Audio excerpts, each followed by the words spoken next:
Hello, this is HC Bailey, and welcome back to Let's Play Final Fantasy VI!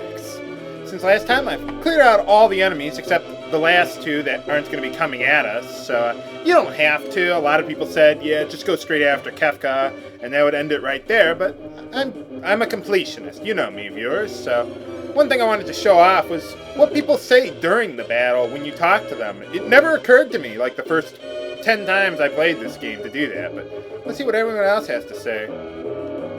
You mean your history if they reach you, not us. Yeah, that's the lesson we want to teach the kids. Avenge! Or revenge! Go hit hard. Let's see what happens when we switch parties. See what Locke has to say. Yeah, I'm sure. A thief, or a treasure hunter, is your worst enemy. Well, let's see what Terra has to say, too. And switch these guys around. It depends on who's leading your party, what they'll say. So let's see. He tried to burn my castle to the ground. That sounds vulgar. Okay, let's see Locke's party then. Switch them around a little bit. Celis and Sabin. Yeah, but I can use their weapons. That's okay.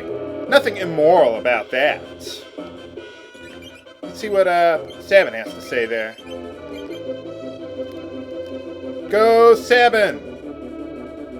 I guess not. One thing about Sabin and Cyan is I gave them a lot of work because once they get up to level 15, they can learn a new technique, each of them for their respective abilities. So now what I want to do is rearrange Locke's party there to get all the best equipment for them and head on down to Kefka. Alright, we're all set and ready to go. I think this is the best party you can go with. Although having Gaw could, like, really cheese the battles here. Oh, by the way, I'll show you my equipment here. This is basically how I got it set up. Running shoes for Celis, earrings on Sabin there. Upgraded the equipment a little bit. I like the green beret a little better than the Magus hat there, because she's not always going to be casting magic. So let's take on Kefka's bodyguard here. Ryder. Now, an interesting thing about this battle, let's get to Locke's turn there, see if he can steal an item that I want.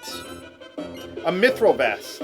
Now, that's a, well, better piece of armor than just about anything else you've got right now, except for the ninja gear that I've got on Locke there.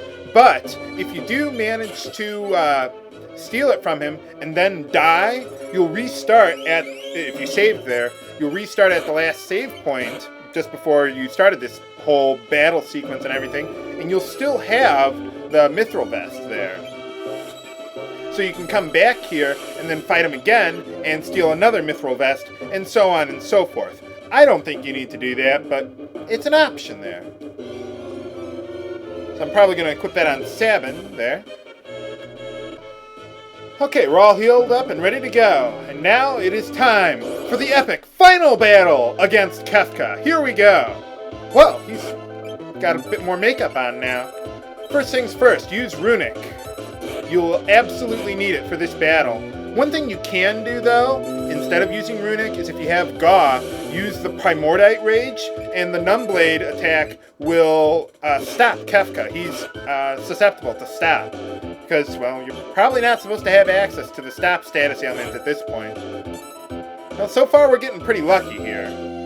Kefka can cast Ice 2 on your party, and that can really nail you. Make it a little hard if you don't have Runic. Let's see, Dispatch would obviously be good. Basically, just wait for Kefka to cast a spell and have Celis on standby all the time. Don't have her do anything. Just pass the turn to someone else if you have to. Did we get him? I'll be back to Burger King. Alright, yeah, we got him. And we get a peace ring, a pretty good relic. Not right now, but eventually, later on. Yay! But of course, bad guys can teleport away to when they're in trouble, but they can't teleport to where they actually want to get to. Ever since Final Fantasy IV, you know, that was a little ridiculous there. Alright, so we defended the Esper, and now we just talk to it and destroy the Empire with it. Alright. Well, it's stuck in that piece of ice there. That would be pretty hard. What's going on?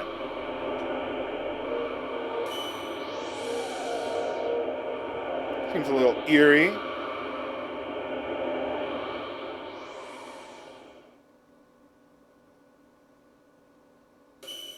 Whoa! What'd you do that for, Terra? You know there's a cliff right next to everyone here.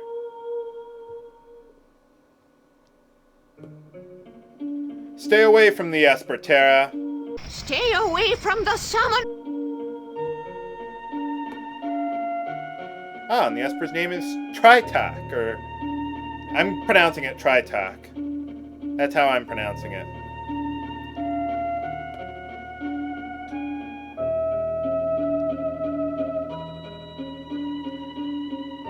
What's going on? He's trying to flash her. Well, that's not working too well, is it? Step away from the Esper, Terra. You are about to receive a 50,000 volt shock. Well, no sound effect this time? Whoa! He melted her skin or something. I don't know. What'd he do to her? It's morphin' time!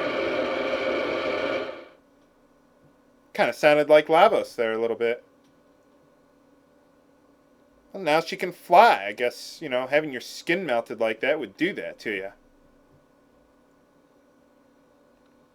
Well, where are you going, Terra?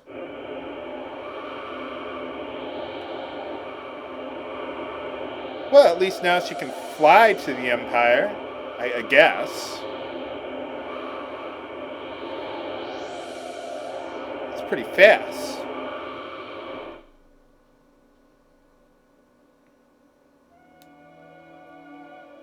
You okay there, Locke? You almost got knocked off a cliff. I guess you blacked out or something. I'd black out too if I was that close to a cliff. I'm not a big fan of heights, I'll be honest, viewers. What about Terra? An Esper? Well, that can't be. She looks human to me.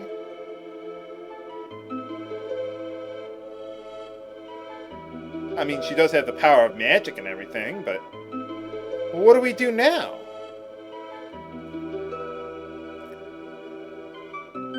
Well, there was a reaction... well, Celis had a little bit of a reaction with the Esper, too. What are we doing? Oh, yeah, that would be a problem.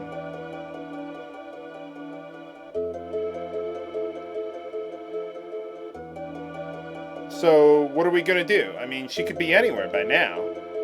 Oh, okay, so we're going to be searching for Terra while the rest of our party members stay here to, I guess, beef up the defenses. And we got to, Figaro Castle can shuttle us? Oh, they got the chocobos. Right, okay, I gotcha. Okay, so now let's arrange our party here.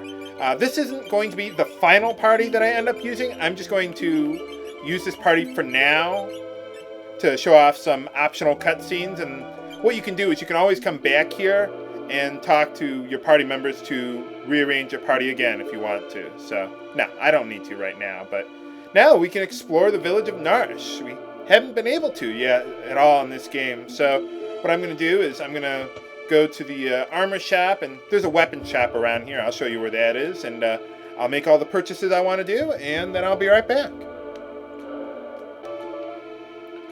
Okay, so let's start here at the armor shop. All I did was I purchased 3 mithril shields, equip them on everyone who's going to use it. I'm not even going to bother showing my equipment setup right now because this isn't going to be my final party moving on to the next real area.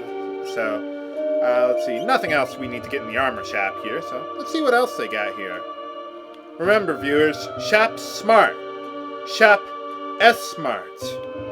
At the relic shop. Well, I get a few jewel rings. Not that we're going to need them in the near future, but, you know, eventually we will, and they sell them here, so, and they're cheap enough now. So I got 3 of those. Nothing else I care here, no. One thing I like about this game, a lot of the relics are pretty useful, actually, instead of just like a small few. And at the weapon shop here, we got a flail for Celis there, and 2 full moon boomerangs for Locke there. Let's see how good those are. The nice thing about the full moon boomerangs is that, well, obviously being a boomerang, they're a back row compatible item. So Locke can now finally be in the back row. Unfortunately, with the flail, Celis won't be able to use runic, so I'll hold on to the regal cutlass for later, just in case, but I don't think I'll really need that for now. And then I'll just explore the rest of Narish and find some treasure here. Next time on Let's Play Final Fantasy VI! This is HC Bailey, signing off. Have a good day.